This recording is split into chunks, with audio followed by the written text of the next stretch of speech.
Bismillahirrahmanirrahim. Assalamualaikum warahmatullahi wabarakatuh. Perkenalkan, nama saya Rinawanti Sanjaya, NIM 210, Manajemen Risiko kelas D. Di sini saya akan mempresentasikan Risk Register PT Chevron Pacific Indonesia. PT Chevron Pacific Indonesia merupakan salah satu perusahaan minyak terbesar di Indonesia. Perusahaan yang dulu bernama PT Caltex Pacific Indonesia ini adalah salah satu unit bagi hasil perusahaan minyak dari Amerika, yakni Chevron Corporation, yang juga merupakan salah satu perusahaan energi terbesar di Indonesia atau bahkan di dunia. Berdirinya PT CPI diawali dari eksplorasi minyak di Pulau Sumatera, Jawa Timur, dan Kalimantan Timur yang dipimpin oleh Emerson. Pada bulan Maret 1924, dengan upaya pencarian minyak yang dilakukan oleh Standard Oil Company of California. Kemudian visi dan misi Chevron Indonesia seperti yang tertera pada share screen yang telah saya tampilkan. Tentunya dengan visi dan misi tersebut, Chevron Indonesia berharap untuk bisa mencapai target yang telah direncanakan atau yang telah dituju dari awal berdirinya perusahaan ini hingga sampai masa saat ini. Selanjutnya adalah struktur organisasi PT Chevron Pacific Indonesia. Tentu saja yang teratas yaitu adalah Presiden dari PT Chevron Pacific Indonesia, dan di bawahnya terdapat struktur jajaran-jajaran sesuai dengan kepentingan dan tugasnya masing-masing. Selanjutnya adalah identifikasi risiko. Berdasarkan temuan atau data-data yang telah kami dapatkan, identifikasi risiko PT Chevron Indonesia sebagai berikut. Untuk yang pertama, mempengaruhi kejadian risikonya adalah mempengaruhi laba bersih emiten termasuk PT Chevron Indonesia dan juga kenaikan suku bunga acuan Bank Indonesia atau BI rate. Akar penyebabnya yaitu yang pertama pelemahan mata uang rupiah yang terjadi, yang kedua ketidakpastian ekonomi, dan lain sebagainya. Untuk indikator risikonya, yang pertama adalah saham yang sangat terpengaruh terhadap pelemahan nilai tukar rupiah, dan yang kedua adalah pelemahan rupiah juga menurunkan laba bersih emiten. Kemudian untuk kejadian yang kedua yaitu tidak terpenuhinya permintaan perusahaan kepada supplier, mengharuskan perusahaan untuk melakukan impor bahan baku dari luar negeri. Akar penyebabnya yaitu kualitas panen bahan baku yang sering berubah yang akan mengganggu proses produksi. Indikator risikonya yang pertama penurunan kualitas panen kedua bahan baku tersebut, dan yang kedua yaitu perusahaan terpaksa harus mengimpor persediaan bahan baku mereka dari luar negeri agar kualitas produknya yang dihasilkan tetap terjaga. Faktor positif yang pertama, kejadian risikonya mempengaruhi laba bersih emiten termasuk PT Chevron Pacific Indonesia dan juga kenaikan suku bunga acuan Bank Indonesia. Faktor positifnya yaitu melakukan investasi dengan menanamkan modal dan membeli saham perusahaan lain agar mendapatkan sebagian dividen dari perusahaan tersebut untuk tambahan modal kerja. Dampak kualitatifnya yaitu return sahamnya mengalami penurunan, maka laba yang diterima oleh perusahaan mengalami penurunan juga. Kemudian faktor positif untuk poin yang kedua yaitu melakukan upaya tentang pelunasan perkebunan tembakau maupun cengkeh dan juga melakukan pelunasan tempat-tempat yang dijadikan sebagai lahan tambang minyak seperti di Balikpapan, di Kalimantan Timur. Kemudian dampak kualitatifnya menurunnya kualitas dari produk rokok, menurunnya kualitas dari produk minyak yang dihasilkan oleh Chevron Indonesia.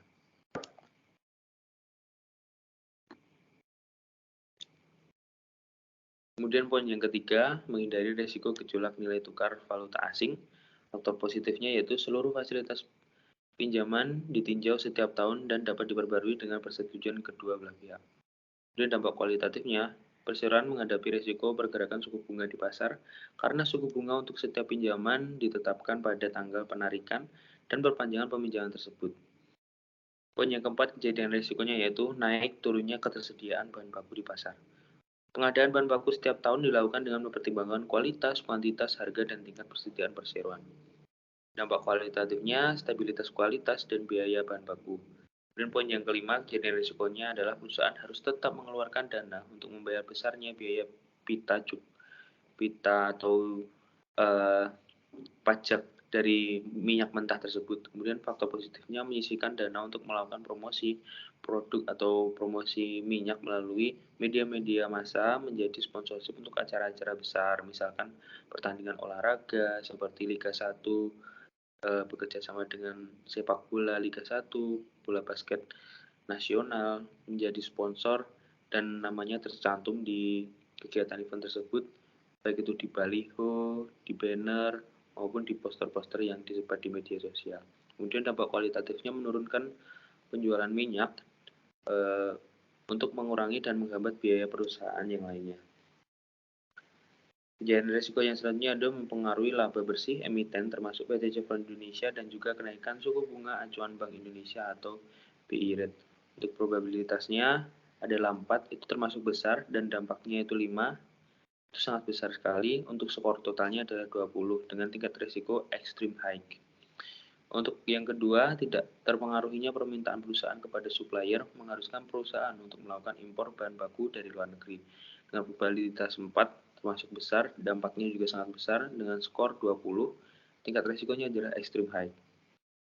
Yang ketiga yaitu menghindari risiko gejolak nilai tukar valuta asing dengan probabilitas 3, terhitung sedang, dampaknya berat, skornya adalah 12, tingkat risikonya high risk.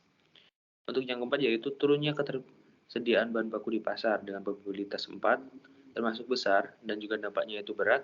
Untuk skornya adalah 16, tingkat risikonya extreme high.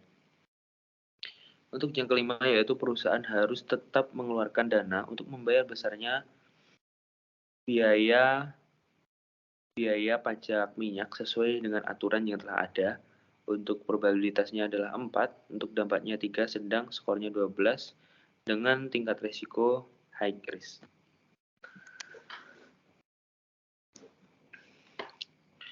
Untuk kelas selanjutnya, ini adalah kejadian risiko juga. Yang pertama, mempengaruhi laba bersih emiten termasuk PT Chevron Indonesia dan juga kenaikan suku bunga acuan Bank Indonesia atau BI.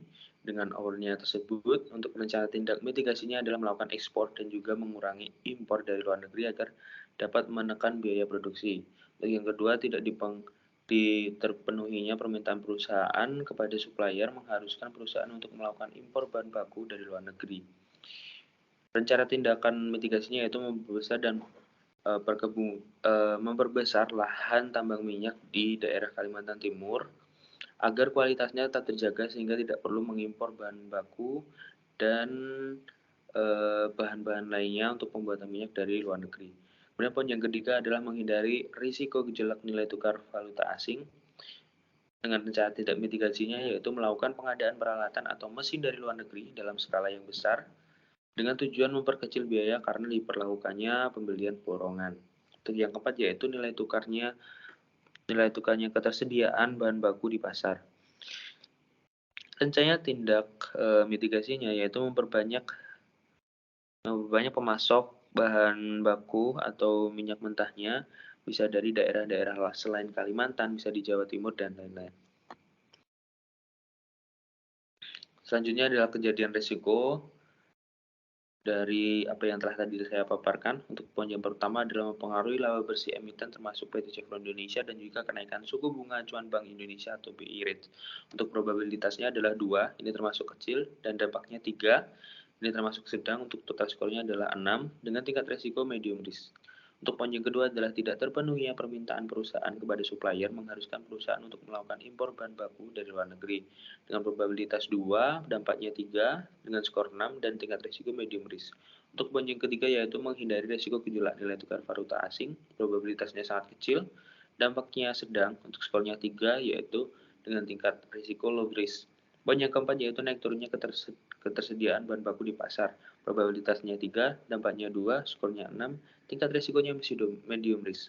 Untuk poin yang kelima yaitu perusahaan harus tetap mengeluarkan dana untuk membayar biaya pajak minyak dengan probabilitas 2, dampaknya 1, dengan skor 2, dengan tingkat risiko low risk.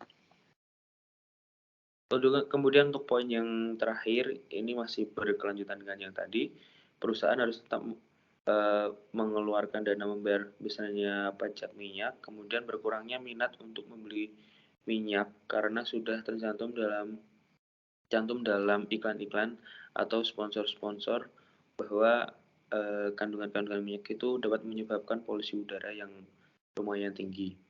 Dan rencana tindak mitigasinya itu memberikan pemahaman tentang bahaya penggunaan terlalu banyak minyak untuk kendaraan-kendaraan, tetapi tetap harus dilandasi dengan pengetahuan bahwa minyak ini sangat dibutuhkan karena mobilitas kita sehari-hari itu menggunakan kendaraan bermotor yang menggunakan bahan bakar minyak. Untuk tabelnya seperti ini. Next. Nah, ini probabilitasnya dengan dampak risiko finansial sesuai apa yang telah ditampilkan. Dengan besaran 5 itu tidak ada.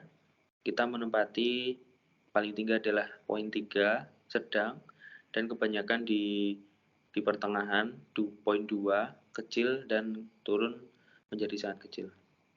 Ini untuk risk appetite-nya seperti ini gambarannya.